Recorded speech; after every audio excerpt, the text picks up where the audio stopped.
Think about the last time you stepped into a corporate cafeteria. The soft hum of the espresso machine, the perfectly stacked artisan sandwiches, the vibrant, colorful salad bar, and those prices, absurdly cheap, sometimes completely free. It feels like a gift, a generous perk from an employer who genuinely cares about your well-being, your nutrition, your happiness. But in the world of high-stakes business, generosity is a luxury no balance sheet can afford. What if I told you that the innocent bowl of soup you had for lunch was actually a precision-engineered psychological tool designed by behavioral economists to extract something far more valuable than your money every year? Billions of dollars flow into an invisible, hyper-efficient food machine that operates entirely behind closed doors, inside the world's largest skyscrapers and tech campuses. It is a business where losing money is considered a massive win, where traditional laws of hospitality do not apply, and where the true customer never takes a single bite over the next few minutes. We are going to peel back the layers of this hidden economic engine to understand how the corporate cafeteria really works, why the world's biggest companies willingly lose fortunes on food, and how a few massive ghost corporations secretly control what millions of professionals eat every single day. When you look at a corporate cafeteria, you see a restaurant, but it behaves nothing like one. A traditional restaurant lives or dies by its foot traffic, its marketing, its volatile profit margins, and the brutal reality that 80% of food businesses fail within their first 5 years. They must convince you to walk through their doors, pay full price, and cover their massive overhead costs from rent to waste. But the cafeteria inside a Fortune 500 headquarters has none of these problems. It has a guaranteed audience. Thousands of employees who are already inside the building, trapped by the invisible walls of a 9-to-5 schedule. To the untrained eye, it looks like a beautiful, loss-making convenience. A cost center that eats away at corporate profits just to keep staff fed. But look closer, and the financial illusion begins to shatter. In a standard restaurant, food and labor costs consume roughly 60 to 70% of every dollar earned, leaving a razor-thin margin for error. In a corporate cafeteria, the employer often steps in to cover the deficit, subsidizing up to 50, 70, or even 100% of the operation. This creates a shocking anomaly. A business that thrives by deliberately charging less than the cost of production. But why? Why would ruthless, profit-driven executives tolerate a business unit that bleeds cash by design? The answer lies in a single, terrifyingly efficient economic metric: time arbitrage. Imagine an average software engineer or financial analyst earning $150 an hour. When the clock strikes noon, that employee faces a choice. If they leave the office building, take the elevator down, walk 2 blocks, wait in line at a local deli, eat and walk back, they consume at least 60 minutes of their day to the corporation. That lunch break didn't just cost the price of a sandwich, it cost $150 in lost, billable productivity. Now, change the scenario.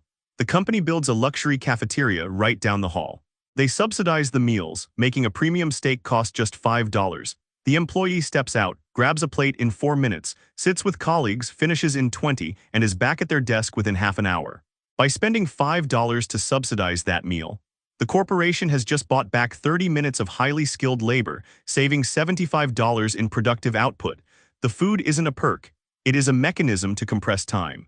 A high-yield investment where every dollar spent on lettuce and chicken returns 20-fold in human labor. But the rabbit hole goes much deeper than simple time saving. It enters the realm of behavioral manipulation. Architects and corporate psychologists design these spaces with calculated intent, controlling everything from the lighting to the physical distance between tables. Have you ever noticed how corporate cafeteria lines move remarkably fast? Yet the seating areas are incredibly vast, open and inviting. This is not accidental. The fast line prevents friction, ensuring you don't get frustrated and leave the building. The open seating, meanwhile, is designed to force what sociologists call engineered collisions. In a traditional office, departments operate in silos. Engineers talk to engineers, salespeople talk to salespeople, but when forced into a shared dining space, a data scientist accidentally sits next to a product manager. They exchange ideas over a coffee, and a new feature is born. These accidental interactions, catalyzed entirely by the proximity of cheap food, have laid the groundwork for some of the most profitable intellectual property in human history. Suddenly, that loss-making cafeteria isn't just a time saver, it is an R&D incubator, paid for in pennies, yielding billions. Yet the companies whose names are on the building, the tech titans, the global banks, the consulting giants, they don't actually know how to run a kitchen, they don't buy the ingredients, they don't manage the chefs, and they don't handle the health code compliance. Behind this veil of corporate branding lies a massive, highly consolidated oligopoly, dominated by three giant companies most people have never heard of: Compass Group, Aramark, and Sodexo. These are the ghost operators of the global economy. Together, they manage a staggering percentage of the world's institutional food services, operating not just in corporate offices, but in military bases, hospitals, and maximum security prisons. They possess a scale so immense that they operate on a completely different economic plane than any local restaurant. When a normal restaurant buys chicken, they buy it by the crate. When Compass Group buys chicken, they buy entire agricultural supply chains years in advance, locking in prices that protect them from inflation. This scale creates an insurmountable competitive moat. A local diner cannot compete with a corporate cafeteria, because the corporate cafeteria's operator buys ingredients for a fraction of the price, and their client, the employer, is paying the rent.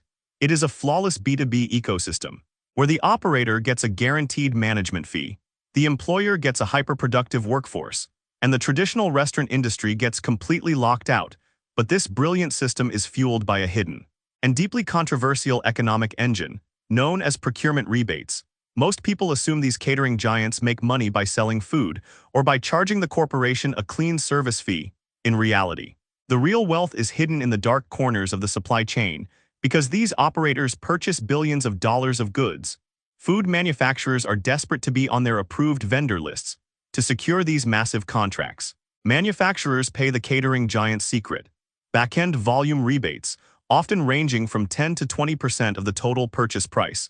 This means that even if a corporate cafeteria appears to be breaking even on paper, the catering company is harvesting massive, hidden profits behind the scenes, profits that are completely invisible to the employees eating the food, and often, even to the executives paying the bills. It is a cash-generating matrix, protected by complex contracts, and powered by an endless cycle of human consumption.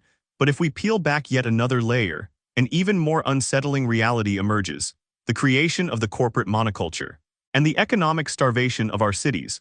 When a massive tech campus or financial center builds these self-contained culinary fortresses, they aren't just altering the behavior of their staff. They are severing the connection between the office building and the city that surrounds it. Think about the small family-owned pizzerias, the immigrant-run delis, the independent coffee shops lining the streets outside these commercial towers. Historically, the lunch rush was the economic lifeblood of the urban ecosystem. It redistributed corporate wealth directly into the pockets of local communities.